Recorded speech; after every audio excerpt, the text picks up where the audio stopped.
আসসালামু আলাইকুম guys, it's me জেনেনেক্স।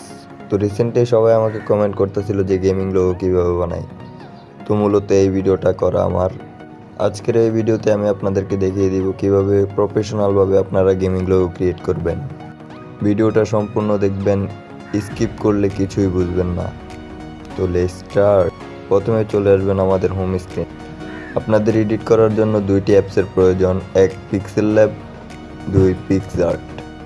এই দুইটা অ্যাপই প্লে স্টোরে অ্যাভেলেবেল আছে।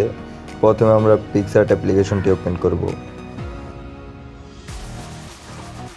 ওপেন করার পর আপনারা ফ্রি ফায়ারের একটি প্রোফাইলের স্ক্রিনশট নেবেন। স্ক্রিনশট ইম্পোর্ট হওয়ার পরে ক্রপ বাটনে ক্লিক করে আপনারা ক্রপ করে ক্যারেক্টারটাকে ক্রপ করে নেবেন।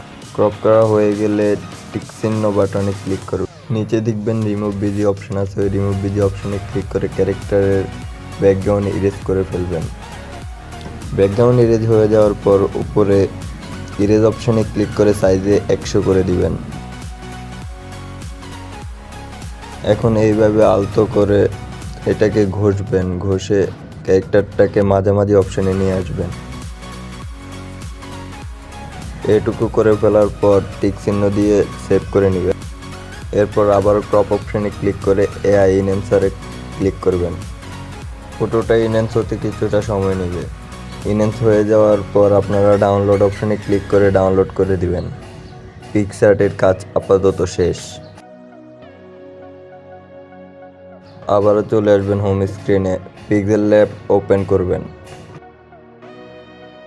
পিক্সেল ল্যাব অ্যাপ্লিকেশন ওপেন হওয়ার পর উপরে যে প্লাস আইকন আছে ওই প্লাস আইকনে ক্লিক করে ফ্রম গ্যালারি থেকে আপনারা একটি ব্যাকগ্রাউন্ড নিয়ে নেবেন। এই ব্যাকগ্রাউন্ড আপনারা টিকটকে যে কোনো একটি আইডি থেকে নিয়ে নিতে পারেন।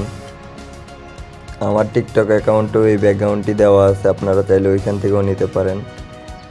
এখন এই ফটোটাকে ফুল সাইজ করে দিবেন। ফুল সাইজ করে দেওয়ার পর উপরে লেয়ারে ক্লিক করে আপনারা এটাকে লক করে দিবেন। আবারও প্লাস আইকনে ক্লিক করে ফ্রম গ্যালারি থেকে আপনারা ফ্রি ফায়ারের স্ক্রিনশট নেবেন, শুধু প্রোফাইলটাকে ক্রপ করে রাখবেন।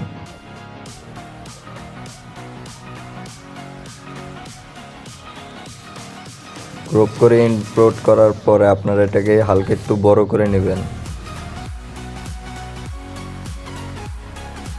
নিচে স্ক্রল করে ডান দিকে আসবেন। ডান দিকে আসার পরে নিচে 360 রোটেট অপশনে ক্লিক করবেন। এখানে এক্স 0ই থাকবে আর ওয়াইটাকে 23 করে দিবেন। এখন শেডো অপশনে ক্লিক করবেন, এনেবল করে ব্লু কালার দিয়ে দিবেন। এখন স্টকে ক্লিক করবেন, এনেবল করে ব্লু কালার দিয়ে দিবেন। এখন আবারও প্লাস আইকনে ক্লিক করে ফ্রম গ্যালারি থেকে আপনারা আপনাদের ফ্রি ফায়ারের ক্যারেক্টারটা নিয়ে আসবেন, যেটা আমরা পিক্সআর্ট থেকে ইনহ্যান্স করেছিলাম। এটাকে আপাতত যে কোনো জায়গায় বসিয়ে এটার স্টক এবং শেডোটাকে ব্লু করে দিবেন।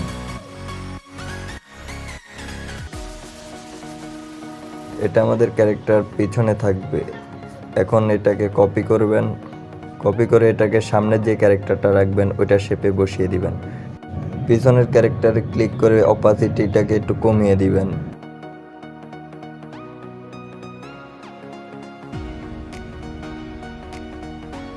আপাতত কাজ শেষ। আবারও উপরে ক্লিক করে টেক্সট অপশনে ক্লিক করবেন। এখানে আমি আবার মন মতো একটা টেক্সট দিয়ে দিচ্ছি, আমি দিলাম রাফি। এখন এটা সাইজ হালকা একটু বড় করে দিবেন। এখন এখানে এবি অপশনে ক্লিক করবেন। এখান থেকে আপনারা আপনার মন মতো ফন্ট ইউজ করতে পারেন।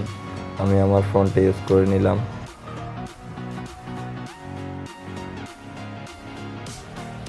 এখন রাইট সাইডে স্টকে ক্লিক করবেন, এটাকে এনেবল করে দিবেন। আবার শ্যাডোতে ক্লিক করে এনেবল করে ব্ল্যাকে দিয়ে দিবেন। এখন কালারে চলে যাবেন, কালার ব্লু করে দিলাম। 3D টেক্সটে ক্লিক করে এটাকে এনেবল করে দিবেন। লাস্টে রিফ্লেকশন অপশনে ক্লিক করে এটাকেও এনেবল করে দিবেন।